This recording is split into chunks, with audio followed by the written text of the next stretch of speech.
আমাদের পাড়ার ঘোতনা ক্লাস 6-এ পর 3 বছর ফেল করে স্কুল ছেড়ে 2 নম্বর বাসের খালাসি হয়ে ওর কর্মজীবন শুরু করে। ওকে নিয়ে আমরা কত হাসাহাসি করতাম। ওকে দেখে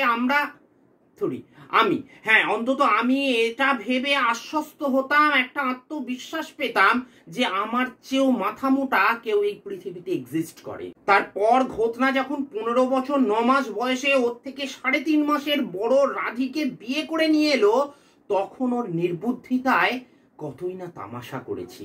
রাধিকে গাধি বলতেও একবারও কুণ্ঠিত হয়নি। সেই ঘোতনা রাধিকে ছেড়ে পুঁটি আর পুঁটির পর চুমকিকে বিয়ে করে আজ 7টা সন্তানের জনক। টোটো চালিয়ে যা পায় তার চেয়ে বেশি মদ আর জুয়ায় খরচ করে বলে নিজেকে সন্দীপ মাহেশ্বরীর আসনে বসিয়ে ওকে ডেকে কতই না মোটিভেশনাল স্পিচ ছেড়েছি। আর সেই ঘোতনা এক বেলায় আমাদের সকলের নাকের ডগা দিয়ে কয়েক হাজার টাকা কামিয়ে নিয়ে চলে যাবে, এটা আমরা স্বপ্নেও ভেবেছি। তাও কি করে কামালো? কেন? শিবরাত্রির দিন চুরি করে আনা বেল আর বেলপাতা বিক্রি করে।